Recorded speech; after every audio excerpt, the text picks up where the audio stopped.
Hoje nós vamos falar sobre o recém-divulgado Índice de Reajuste dos Planos de Saúde Individuais autorizados pela Agência Nacional de Saúde Suplementar.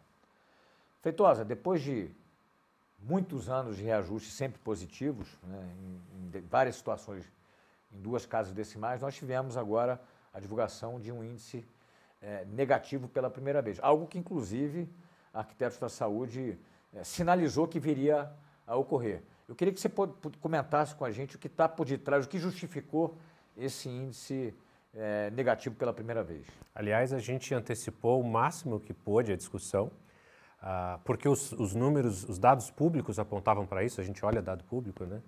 E eu me lembro que o primeiro número que a gente calculou que a gente não tinha 2020 fechado ainda, ele ficou bem próximo do índice autorizado pela agência. Nosso ficou em 8,39, a agência autorizou 8,19. Exatamente. Por mais que a base seja diferente, né? Porque tem outras técnicas que precisam ser consideradas e a base é diferente. E depois, com toda a revisão, a gente chegou a 4,64. Mas...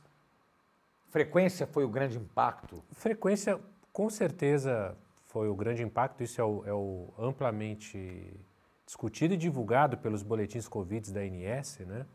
Então, de fato, assim, é uma questão inédita, é uma questão impactada pelo represamento durante a pandemia, não é algo que tende a perdurar, mas é interessante a gente entender que, uma vez compreendido que tem um fator aí, um elemento artificial para causar isso, que sob todas as pressões, o índice corroborou com tudo que estava sendo dito, com todos os fatos que a gente acompanhou, que a gente observou. Este eu acho que é um elemento positivo.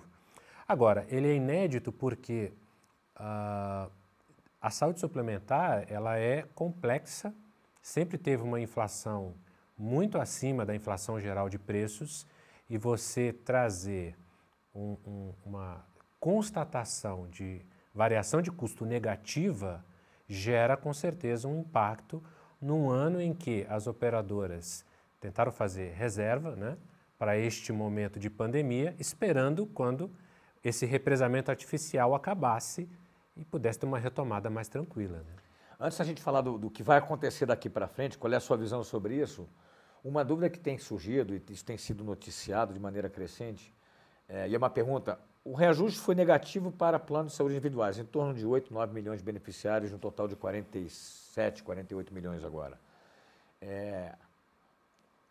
Como é que se dará o reajuste dos planos que não são planos de saúde individual, os planos coletivos por adesão, os planos coletivos empresariais, o quanto que este fato irá, de uma certa maneira, se comunicar ou gerar pressão, inclusive, do ponto de vista da negociação dos demais reajustes, que não são regulados por lei, né? São negociados livremente. Como é que você vê essa comunicação entre o individual e os reajustes que estão por vir a ser negociados livremente? Pois é, eu acho que existe, apesar de você ter descrito o que é, ou seja, a ANS atua apenas sobre os planos individuais, mas existe um benchmarking utilizado pelo mercado, provocado pelo próprio mercado. Então, planos coletivos por adesão, em certo grau, planos empresariais também, mas principalmente coletivo por adesão, tinha naturalmente um paralelo que pudesse se comparar para dizer, olha, é acima da inflação. O que acontece agora é que este benchmarking está com sinal negativo. E a gente não observou esse sinal negativo em 100% das operadoras. De certa forma, é de se imaginar que uma média representa, obviamente, o todo, mas toda média tem seus extremos, para menos e para mais. Então, eu penso que gera uma comparação direta com tudo aquilo que tem um aspecto, uma característica de angariação de varejo, que é o coletivo por adesão, e os planos de PME com 1, 2 vidas. Então, eles olham para esse índice para fazer algum paralelo. Porque no final das contas são indivíduos basicamente fazendo essas São indivíduos fazendo contratações. Nesse sentido, eu acho que a pressão é muito grande agora, porque não significa que eles terão reajuste negativo. Não significa que eles não terão reajuste, muito pelo contrário. A gente estudou recentemente um dos dados públicos da ANS, o RPC, né, que é o Sistema de Reajuste de Planos Coletivos, e a gente observou ali, não fazendo média por vida, mas fazendo média por contrato e pelo tamanho do contrato, um reajuste entre 14 e 15 nos últimos 12 meses, reajuste comunicado. E a janela, o retrovisor é grande nesse caso. Mas o que a gente vai olhar daqui para frente não é um reajuste zero. Esse 14 e 15 já é menor do que se ouvia antes, em torno de 18, né? Então, a grande dificuldade é o benchmarking não vai desaparecer. E as operadoras e os contratos e as empresas vão pressionar, e os consumidores, né, por um paralelo qualquer que seja, para no mínimo o índice ser muito menor. Eu acho que aonde há espaço para uma flexibilização, vai acabar acontecendo. Só que a flexibilização ela tem a ver com o seu poder de barganha. Então, obviamente, que uma empresa grande consegue mais barganha do que uma empresa PME, né? É um teste do modelo, porque a venda está muito atrelada nesse benchmarking, né?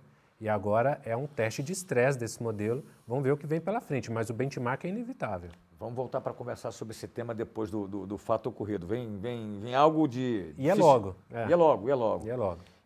E falando, olhando um pouco para frente, como é que você vê o panorama de custos nesse segundo semestre, esse próximo ciclo? Quer dizer, a gente teve um período em que houve, por conta da pandemia, uma queda drástica de frequência, grande justificativa para a redução do VCMH, ou do reajuste dos planos de saúde individuais, e a partir do final do ano passado, uma retomada dos casos eletivos, ainda com a Covid, né? Até esse primeiro trimestre, os operadores falando que o custo tinha subido muito. Agora, a gente, com a vacinação, começa a ver uma redução, pelo menos na gravidade, uma tendência de redução no caso das gravidades. Como é que vai ser, onde é que vai se acomodar esse custo? Quer dizer, houve um vale, tem se falado, a gente não tem números ainda aqui, houve um pico. Onde é que se acomoda essa coisa? Qual é a sua visão sobre onde é que vai se acomodar esse custo daqui para frente?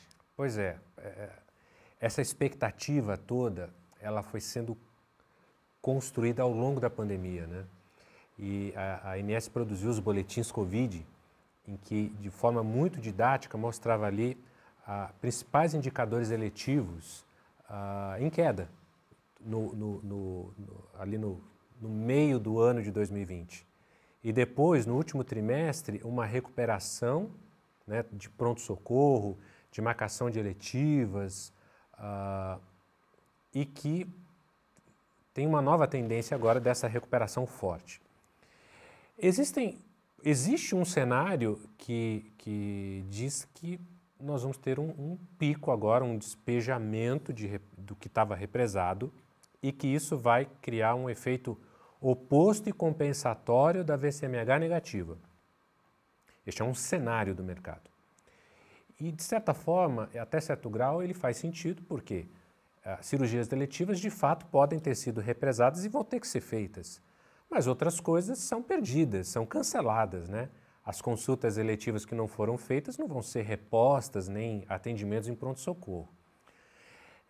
O que a gente observa agora, e esse é um ponto importante, o que nós estamos chamando de pico, com 82%, 83% de sinistralidade... Não é pico histórico. Não é um pico histórico, exatamente. Ele é a média histórica. É importante lembrar que por anos e anos, e eu estou falando no plural mesmo, esse mercado se equilibrou com uma sinistralidade de 83, 84. Né? Então, o pico de hoje é a média histórica de sempre. Então, pode ser que ultrapasse, eu espero que não. Mas até aqui a gente tem ficado no pico histórico. Se este for o movimento, certamente não teremos um segundo ano de VCMH negativa, mas a gente deve se aproximar muito da série histórica que tínhamos antes da pandemia. Lógico que a gente não está totalmente normal, todo mundo fala do novo normal e tem um novo normal na saúde. Acho que tem iniciativas que vieram para ficar, sei lá, a telemedicina, por exemplo, fortes consolidações de mercado, né, que vem por aí, mas eu apostaria mais numa retomada de uma série histórica do que numa compensação de 2020. Há de se esperar para ver. Ainda é muito cedo para dizer, mas a gente, pelo que observa dos números, ainda não tem um pico que seja maior do que a série histórica. Vamos aguardar para ver o que vai acontecer, né? Exatamente. Estaremos atentos, tentando antecipar como sempre. Maravilha. Isso aí.